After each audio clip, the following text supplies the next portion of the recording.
Daniel had been in the army for only a few years, but he already knew the harsh reality of war.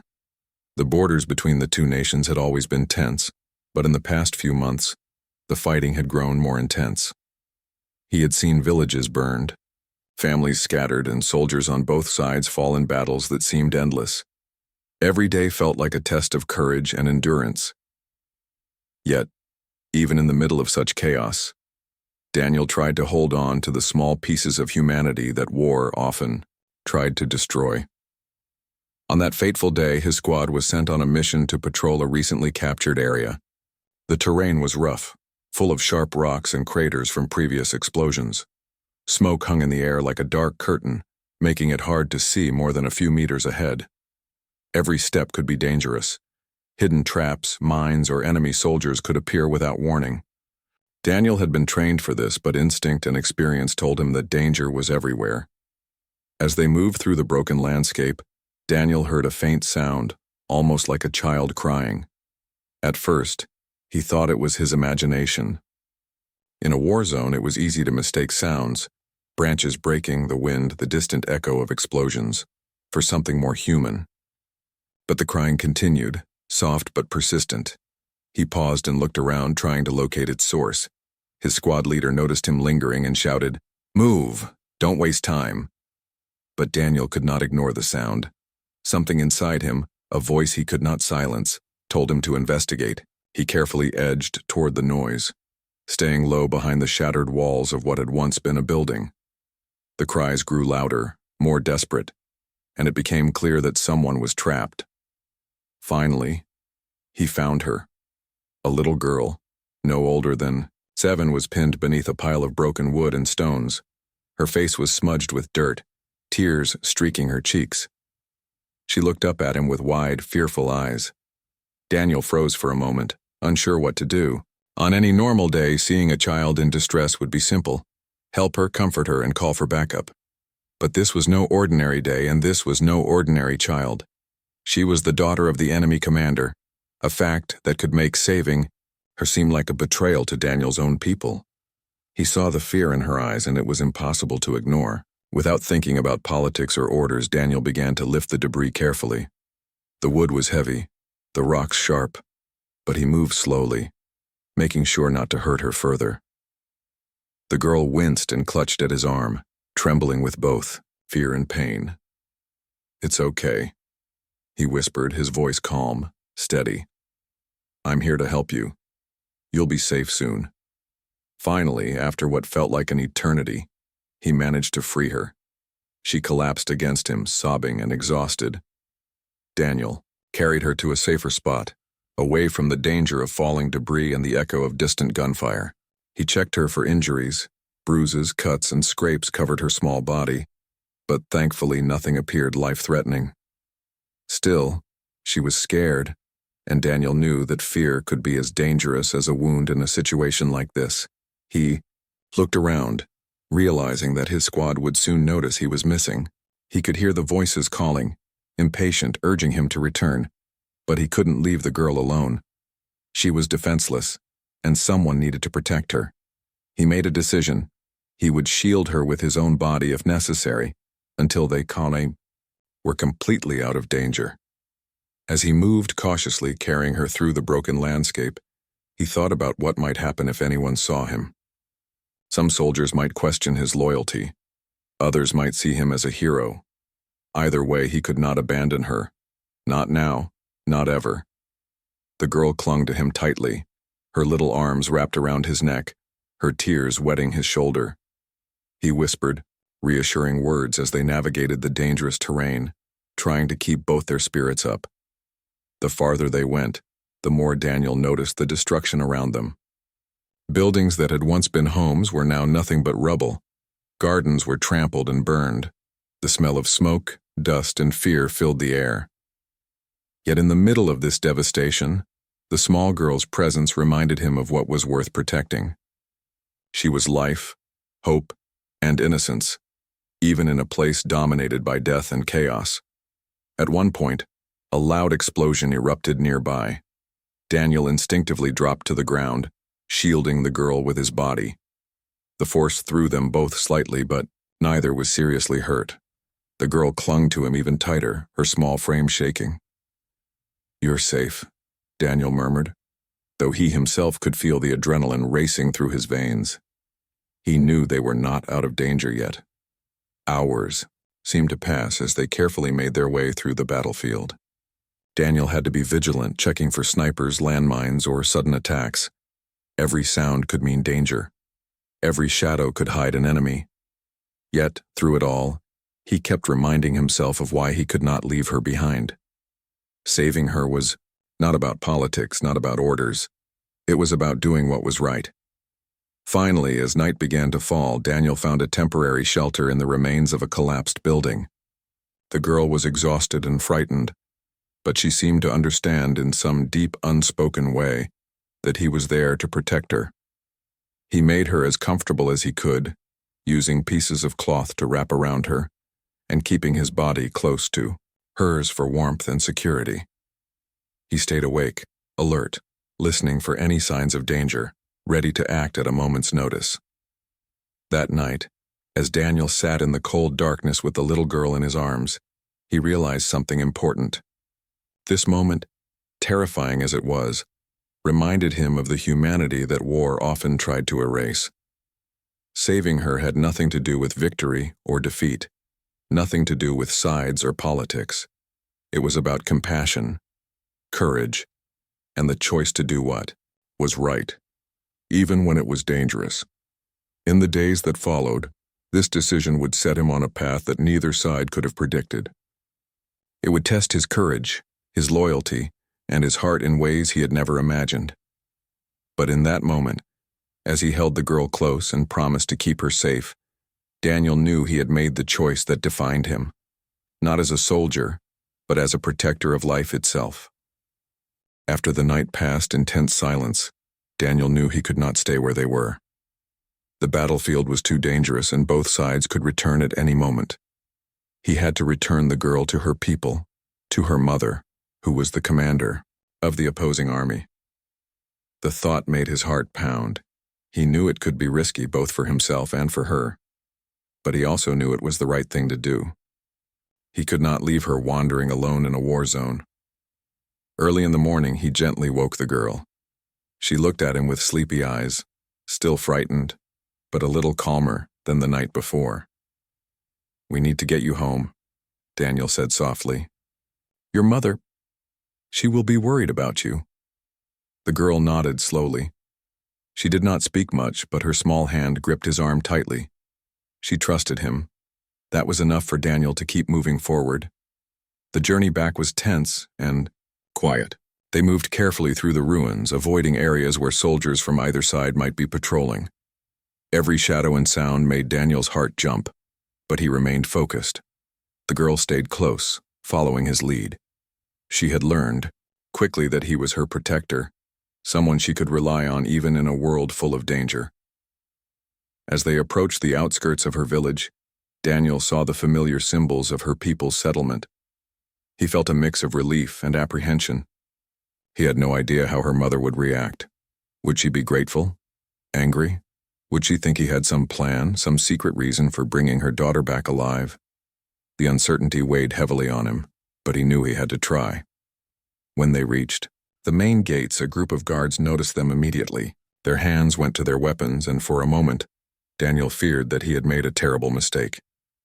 "Stop," one of the guards shouted.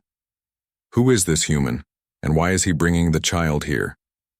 Daniel raised his hand slowly to show he meant no harm. "I am a soldier from the other side," he explained. "I found your daughter trapped on the battlefield. I brought her back safely." The girl, sensing the tension, ran a few steps ahead and called out, "Mother, mother."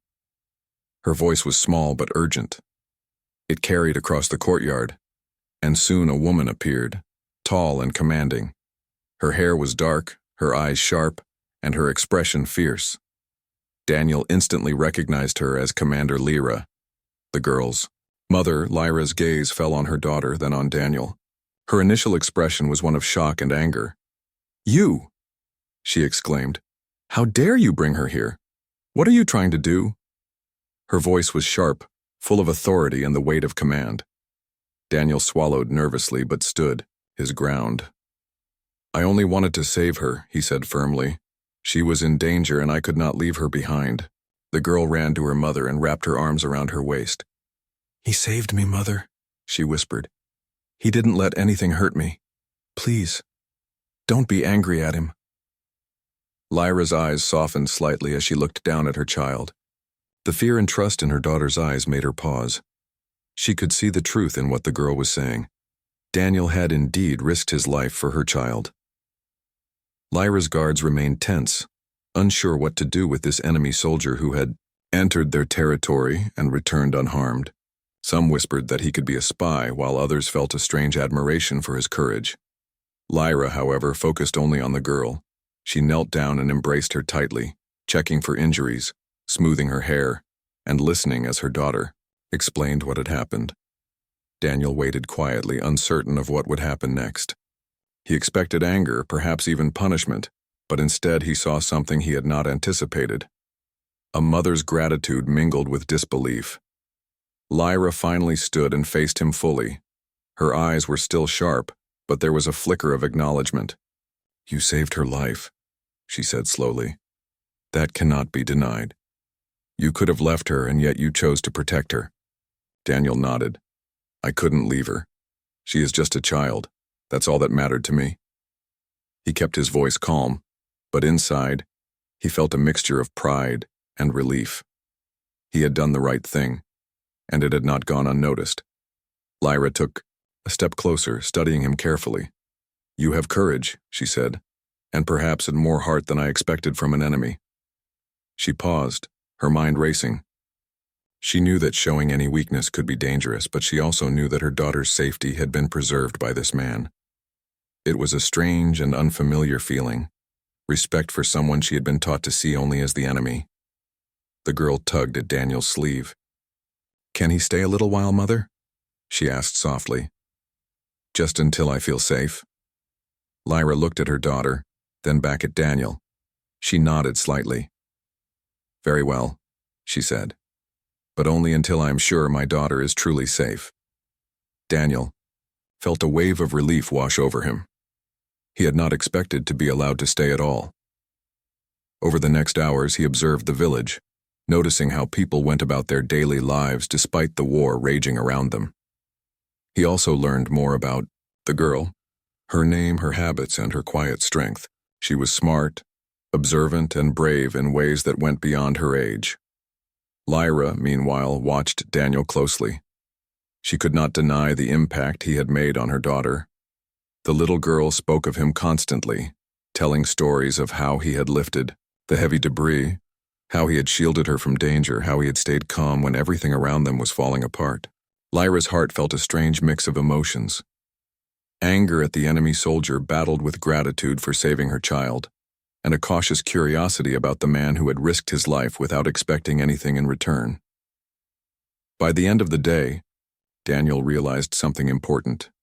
Returning the girl had not been the end of his journey, but the beginning of something much more complex.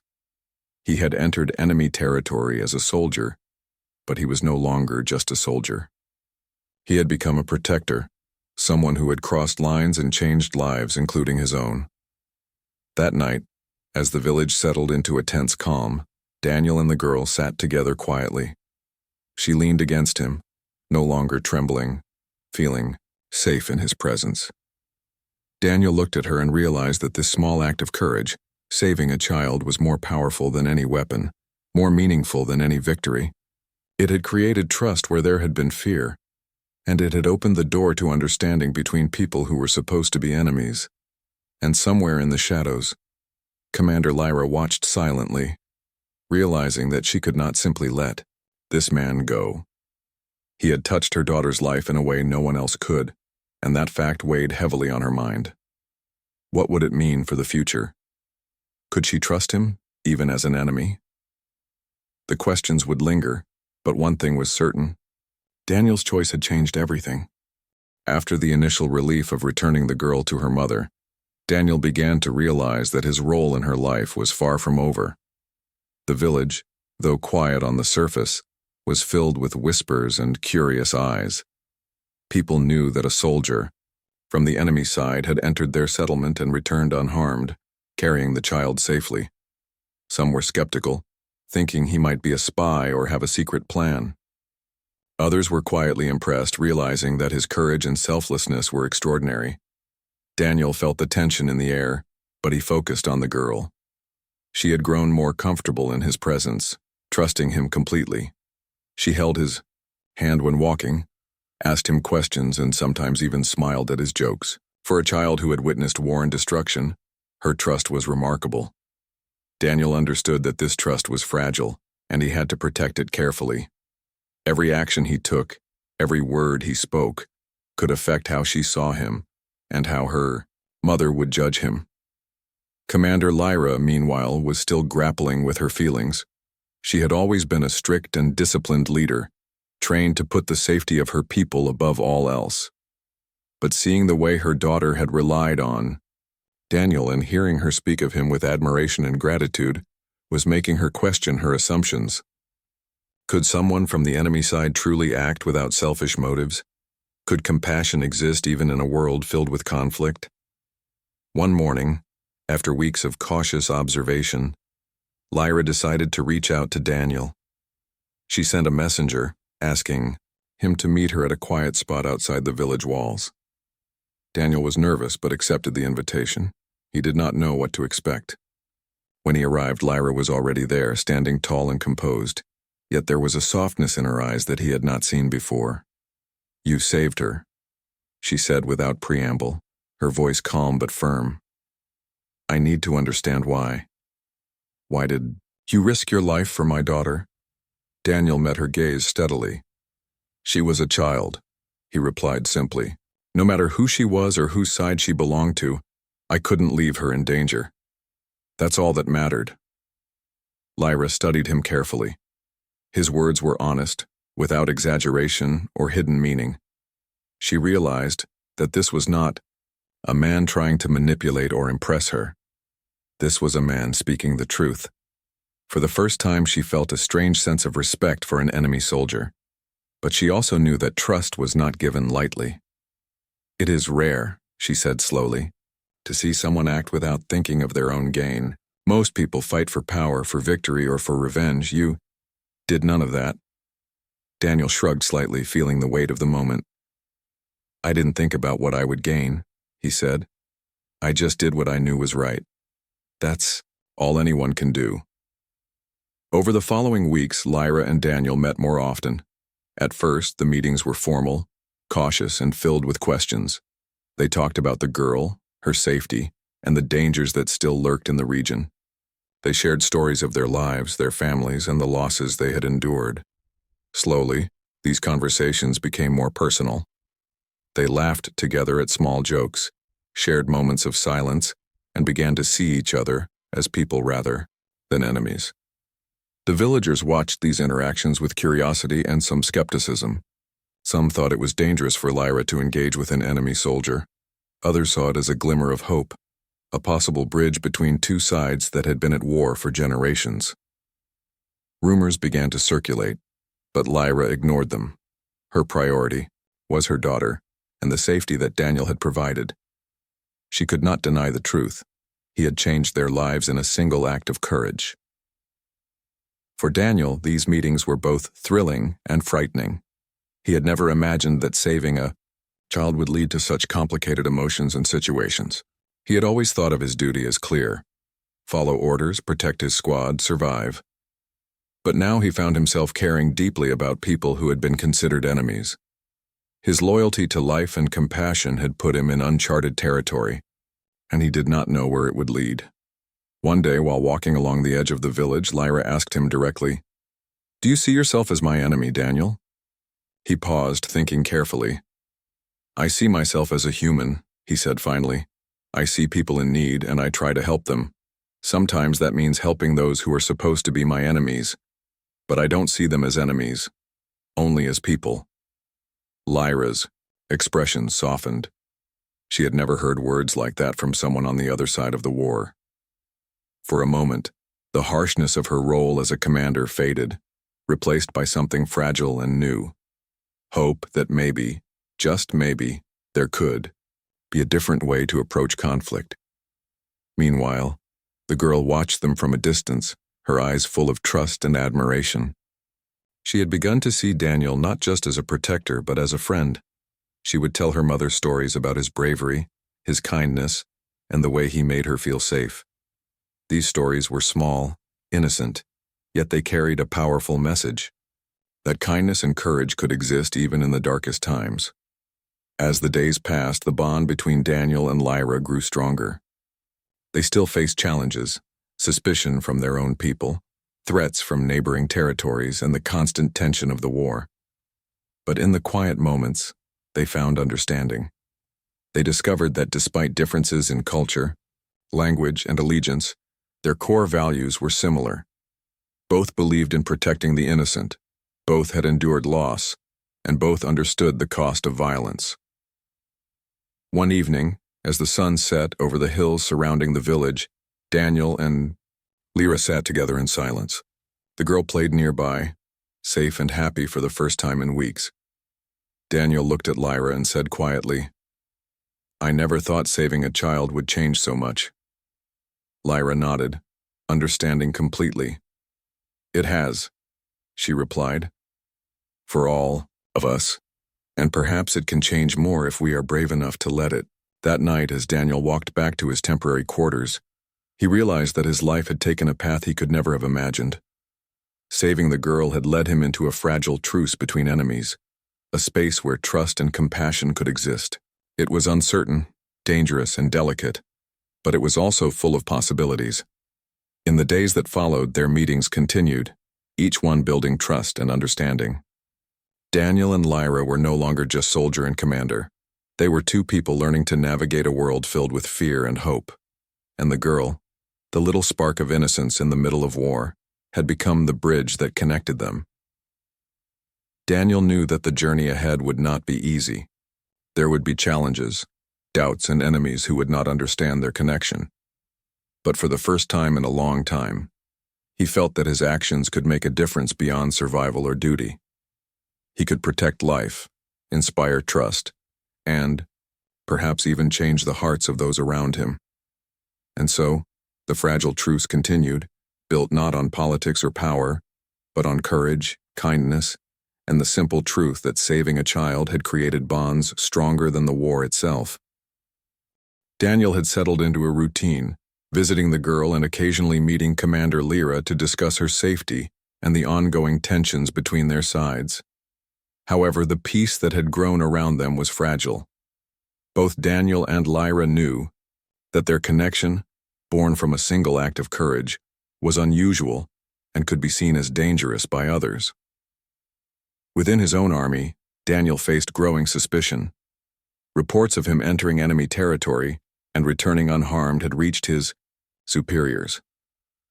Some questioned his loyalty, whispering doubts about whether he had betrayed his comrades or was secretly working for the enemy. Daniel knew that if his presence was discovered for too long, he could be recalled, questioned, or even punished. Yet, he could not abandon the girl or Lyra. His conscience would not allow it.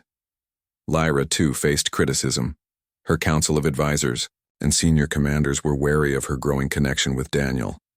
"He is your enemy," they said sharply. "You must not trust him. The safety of your people is at risk."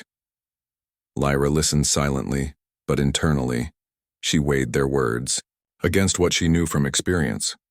Daniel had saved her daughter's life. He had shown courage, honesty, and compassion, qualities that were rare even among her own people. She could not dismiss the truth, even under pressure. Despite the warnings and doubts, Daniel continued to visit.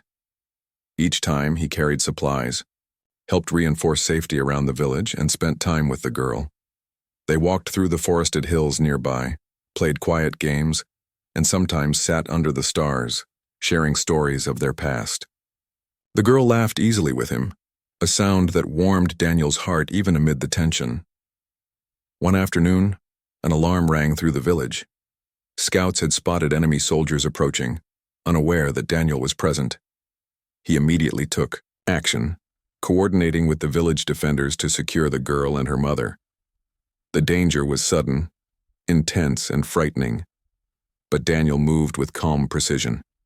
He positioned himself in the most vulnerable spots, shielding the girl from potential harm, and directed the defenders efficiently. Lyra watched as Daniel risked his safety once more.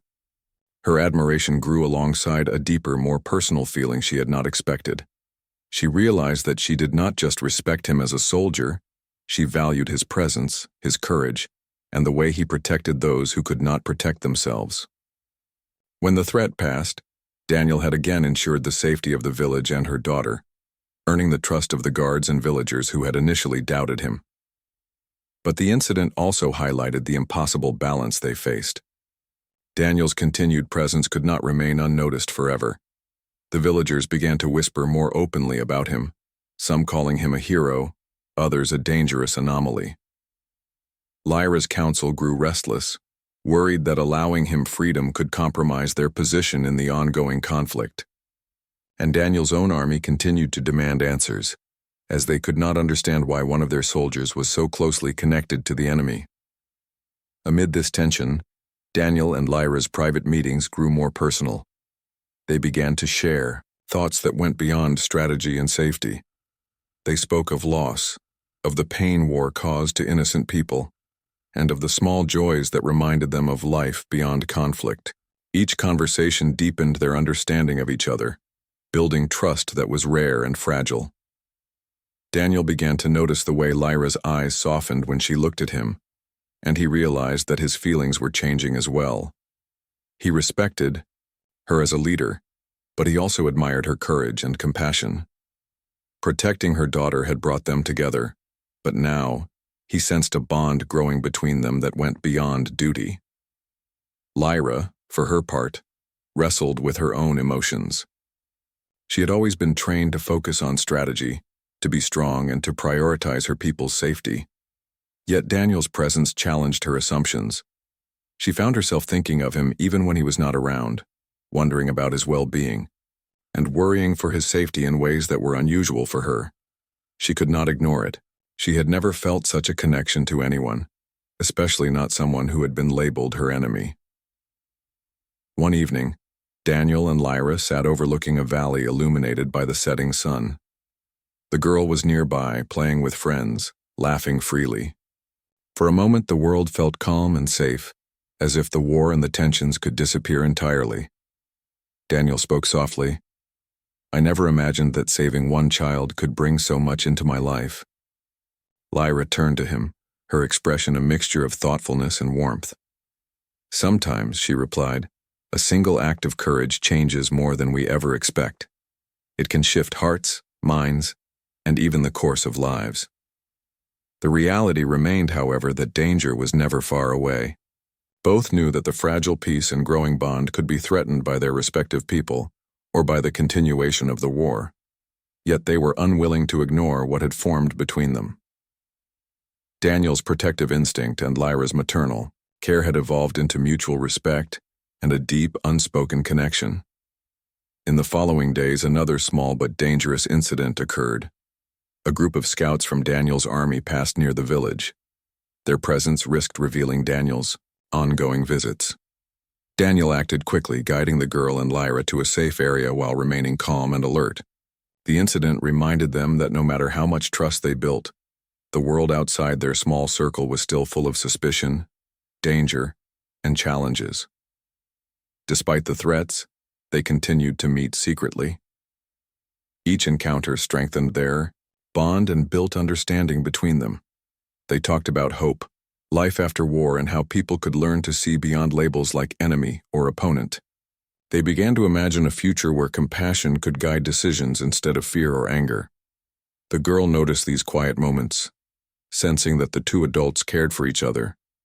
She would smile at them, tugging gently at their hands, reminding them that life and innocence existed even amid conflict. For Daniel, these moments reinforced his belief that protecting life, showing kindness, and risking himself for others were more important than any rule or expectation. For Lyra, they reminded her that even leaders could allow themselves to feel, trust, and hope. By the end of Part 4, Daniel and Lyra were no longer just protector and commander. They were two people connected by courage, trust, and a shared sense of responsibility for the girl and for life itself. Yet the outside world continued to impose challenges, ensuring that their journey would be tested repeatedly. But they had begun to realize that the bonds they had formed could withstand trials, danger, and even the expectations of others. As the war continued to rage beyond the village, Daniel knew that the final test of his courage and loyalty was approaching. The events of the past weeks had shown that his actions could inspire trust, create bonds, and even protect lives. But they had also drawn attention. Both his own army and Lyra's council were aware of his ongoing presence, and sooner or later, he would be forced to face the consequences of his choices. One day, the enemy forces mounted an unexpected attack near the village. Alarms sounded as chaos spread. Daniel acted immediately, positioning himself between the village and the approaching danger. Lyra's daughter clung to his side, fear written on her small face, but he reassured her, whispering calmly, "I won't let anything happen to you." Daniel's courage and quick thinking ensured that many villagers were guided to safety, and he personally intercepted threats that could have harmed the girl or her mother. Lyra, witnessing Daniel's bravery, felt a surge of emotions. The admiration she had long carried now merged with a deeper, undeniable feeling. She could not deny that he had become more than just a soldier or protector. He had risked everything, not for strategy, not for honor, but simply to safeguard life. She realized that letting him go would be impossible, not only because of what he had done for her daughter, but because of what he had come to mean to her personally. After the battle ended, the village slowly returned to calm. Daniel, exhausted but vigilant, stood near the girl and Lyra, ensuring that no further dangers remained. Lyra approached him, her eyes soft yet firm. "Daniel," she said, "you cannot be treated as just another soldier. You are part of this family now. I will not allow anyone to take you away." The declaration surprised him, yet it also filled him with warmth. He understood the weight of her words. They were not just about protection. They were about trust, acknowledgement, and a recognition that courage and compassion could transcend conflict. Daniel nodded, realizing that he had found a place where he belonged, even if it was unexpected and unconventional. Life gradually settled into a new rhythm. Daniel helped reinforce safety measures, taught some defensive techniques to the villagers, and continued to care for the girl. Lyra and he met regularly, planning for safety and discussing strategies, but also sharing quiet moments of understanding and connection. The girl thrived in this environment, growing more confident and happy, knowing she was protected by both her mother and Daniel. The story of Daniel's courage spread quietly through both territories. Soldiers, villagers, and even leaders spoke of the human who had crossed lines to save a child. He became a symbol, not of war but of bravery, compassion, and the potential for trust even among enemies. His actions inspired hope that conflicts could be approached differently, that humanity could survive amid violence. Daniel and Lyra continued to strengthen their bond. They had faced danger, criticism, and the expectations of two worlds, but their connection endured. They understood each other in ways that words alone could not express.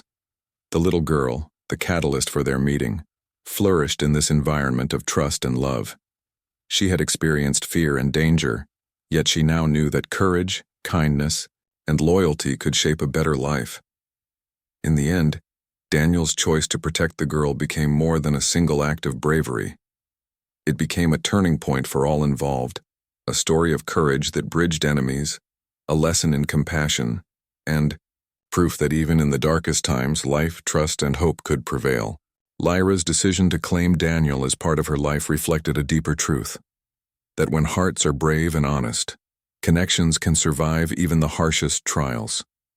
The village, once shadowed by fear, now carried the quiet promise of hope. Daniel, Lyra, and the girl had created something rare, a space where safety, trust, and understanding could grow, even in a world torn apart by war. The bonds they had forged were not temporary, nor were they limited by sides or allegiances. They were a testament to the power of courage, compassion, and the choices that define humanity. And so, the story ended not with victory or defeat, but with the enduring strength of trust and love, a soldier who risked everything to save a child, a mother who refused to let go of him, and a little girl whose innocence had brought enemies together, changing lives forever.